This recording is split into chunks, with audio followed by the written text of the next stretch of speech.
Just want to introduce yourself first, maybe, and tell everyone who you are. Well, thank you very much. Delighted to be here. I've been listening, catching up on some of your podcasts, so well done you. Glad to be here and get a chance to chat to you today. So I'm Michelle O'Neill. I'm the Vice President of Sinn Féin, and after the last election, I'm also the First Minister designate, so the First Minister in waiting.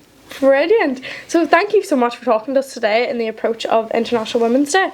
It's amazing to have an opportunity to talk with you as the First Minister of Northern Ireland, especially in the midst of such a historical moment with the issue of Windsor Framework. So firstly, we just want to know, how does it feel for you to be appointed such a prestigious role, especially as a woman leading the way? Well, it's always good to be a woman leading the way. It is. In the past, there hasn't always been enough women leading the way, so I'm glad that things are changing. We still have a way to go, but we're getting there. I'm very honoured. I'm very honoured to do the job that I do. I'm very honoured to have the support of so many people out there who come out and vote in an election and return you. But with that honour comes a lot of responsibility. And it's really, really important that when people have the confidence in you to do a job, that you do your very, very best. Doesn't mean you can always do everything, but it means that you'll always try your best. And I think that's really, really important. So I think I love what I do. And that's really, really important, because you couldn't do what I do if you didn't love it. So it's fabulous. It's great to have the opportunity to be able to try to ultimately make people's lives better, because that's what I try to do every day. It's a tough job, and it's amazing that you do love it. Like, it just shows that you're so passionate about it. Just would like to know, what women inspired you whenever you were younger to go on and have such a role as yourself? I actually don't have to look too far from home, so I'm very lucky. My grandparents, both my grannies, were brilliant supporters. Yeah, absolutely. We're brilliant women, and two very different characters. So one was this wee feisty character, and the other one was a really soft-spoken lady, and I think I'm a wee bit somewhere in the middle.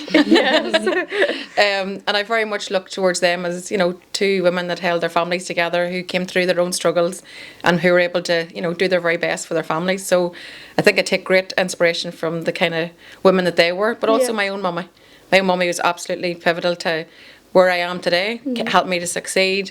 I had a daughter whenever I was 16, so she gave up her job so she could stay at home, and I could go back to school and finish my education. That's amazing. Yeah, so I don't have to look too far from home to get inspiration of women who just try to make a difference and to support me. Family is the main thing that just pushes you. They give you that extra push, and they really are the biggest supporters. Like, whenever you tell your family you've done something good, they're over the moon for you. And even when you do something bad, they'll be up. It's okay. Something bad, they will push Try you better. as well. Is there any women now at your current moment that you would admire or look up to? I think I'm surrounded by people that I can admire and look up to, and they're everywhere around us. They're not even these people on TV. There can be people that are very close to you.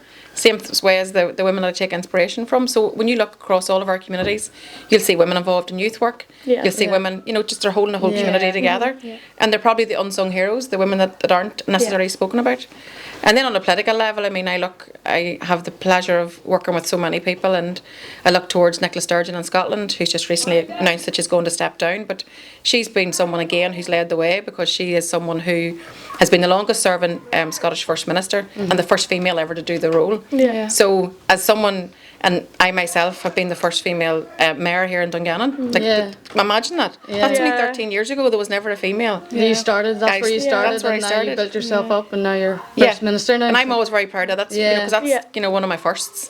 And then I'm obviously equally proud that where I am today, in terms of having fought the last election, come back as the largest party, and I am the First Minister. It's brilliant to see women just so empowering, and seeing even watching TV and stuff now, there's so much women that are not in charge but leading the way now, and it's brilliant to see. I think it pushes our generation as well to push yourself, and you don't have to be a man to do a certain job. Women really do push the way. Absolutely, because I think we live in a very misogynistic world still, and I'm so glad that the generation you grow up in now is even different to mine. A lot different, and there's a lot of improvements, but we still have an awful lot of journey to travel. We're definitely trying to eradicate that stigma just in society and that. What qualities would you say that you value in women? And I suppose there you mentioned Nicola Sturgeon and that, what really do you see in these women leaders, that really influences you or inspires you? You see, I think to be a leader you have to care. You see, that's really, really important. People need to know that you have their back.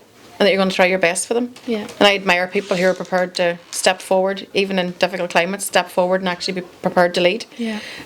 So in the political world, I look towards those people. But then, as I said, right close to us, girls in our community, there are women all around us that are doing their very best. There are women are out there with tremendous care and responsibilities. You look at the backbone of our society, it's women. Yeah. Who's the predominant, the workforce of nursing is predominantly female, teaching, predominantly female. Do you know, it's just, we are the backbone of society, so therefore we're entitled to have a fair shot and an equal, live in an equal society, an equal opportunity. And I'd say it demands a lot of resilience as well for women, you know, when the jobs are so tough in society and that as well. It does, because women have to work harder. Yeah. Unfortunately, Yeah, that's the reality of life.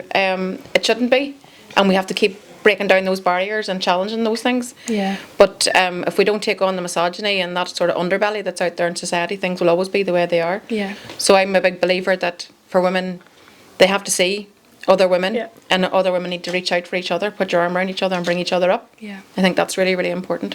What policies are you working on to further the rights and equalities of women? So in the last Assembly mandate, we made a lot of progress, I think, around this whole area. We did a lot of legislation that actually will improve the lives of women and tackling the things that I was talking about in terms of misogyny, you know, making it criminal offences to do things like coercive control. These are all like really positive legislation that we were able to bring forward, but we have an awful lot more to do. One of my priorities in going back in would be to bring forward a strategy to tackle violence against women and girls. Yeah. Yes. I mean, it's just so rife out there in society, and you know, the fact that happens in our society is just like, it's so worrying for us all as women.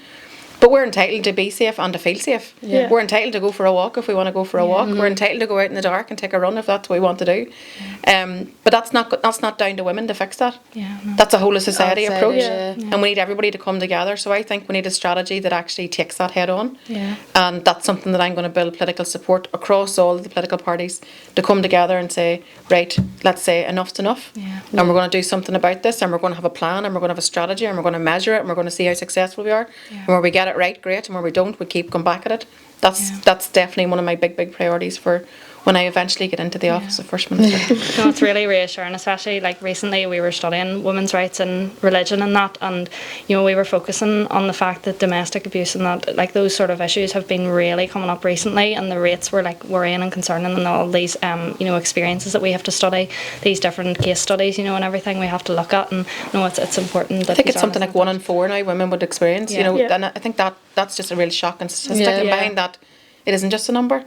It can be our friend, it can be our sister, it can be our aunt, it can be our mother, it could be anybody around us. And I think, you know, there's no no-go areas for this type of behaviour. It's everywhere in life. So that's why I think we all have to be alert to it and actually call it out whenever we see it. Yeah. And then to support people and let people know that there's people there to help you if you need help. And I because just it think is difficult as well to talk about that sort of thing, and you know, you'd expect a lot of them women as well not to feel confident themselves to maybe speak about it and that as well. So that's why it's so important just to let them know that there is somebody there, and that, you know, you can lift the phone, you can give us a call. Yeah. exactly.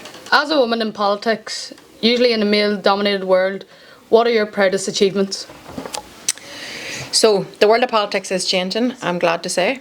We still definitely have a journey to go on, but we're definitely changing. So previously, politics would have been dominated by male, as you say.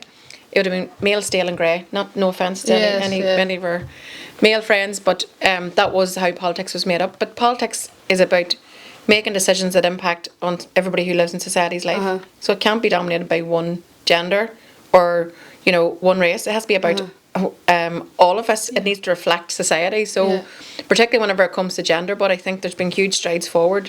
One of the things I'm proud of that my party does is we have a thing called gender quotas.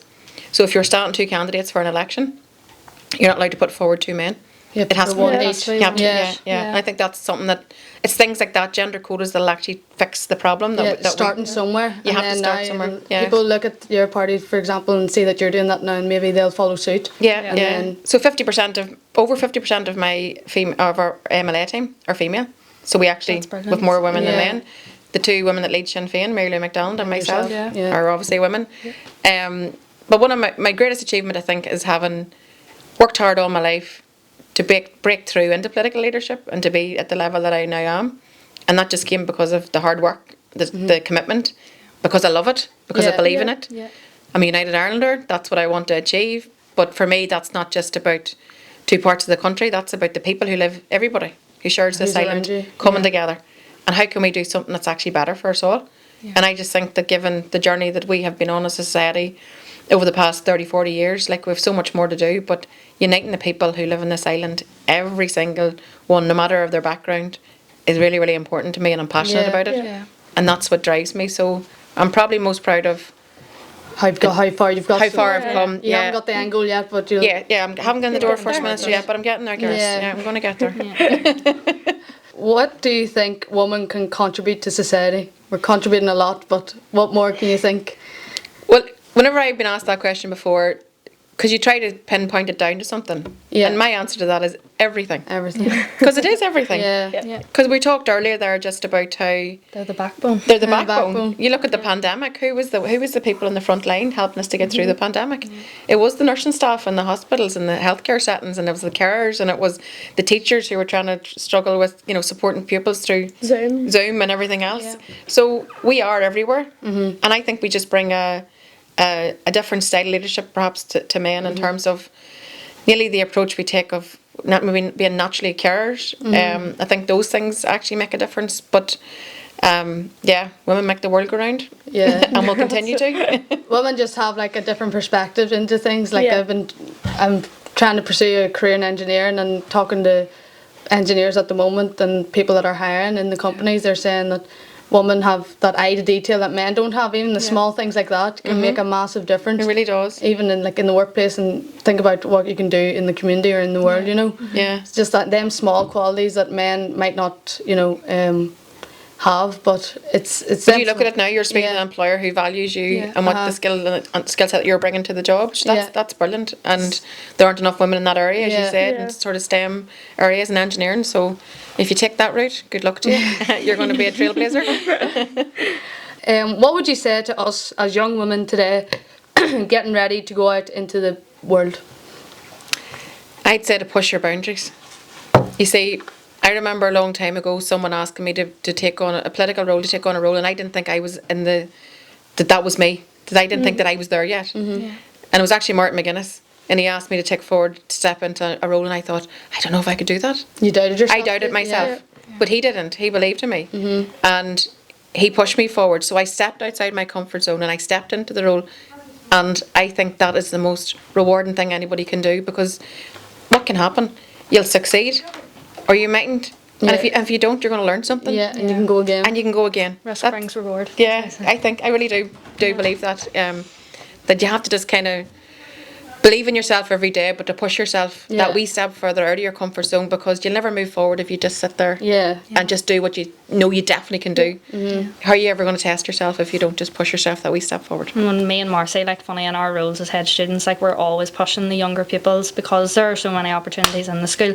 We want to say to them, branch out of your comfort zone, because Yeah. these opportunities now, when you take like avail of these opportunities, it's obviously it can help you in employment, and it's just obviously not just education, but like you can avail of all these activities. And even and somebody everything saying as well. that to you, like you're saying to the younger people in the school, the younger students, like to do that, and Yeah. you're being so encouraging. Yeah. You're really helping them to come on. And again, that's the thing about, you should support the people around you and bring them with you and give them your wee bit of wisdom and Yeah, help because them through our along. experiences, Yeah. like, we know how rewarding it is, and then from them starting at that young age, we want them to be able to, continue it on and obviously take them up. But I have one final question, and this is a question that we like to ask all of our guests.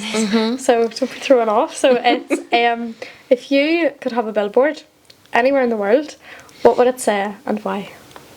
How big is my billboard? It can be if you want to write a book on it, you can write a book on it. Believe in yourself and be kind. And where would you have it? Where would the billboard be? I tried want many billboards on it. Billboards all over. But I think you never know whenever that wee act of kindness can make a difference to somebody. Yeah. And it can be as simple as a smile.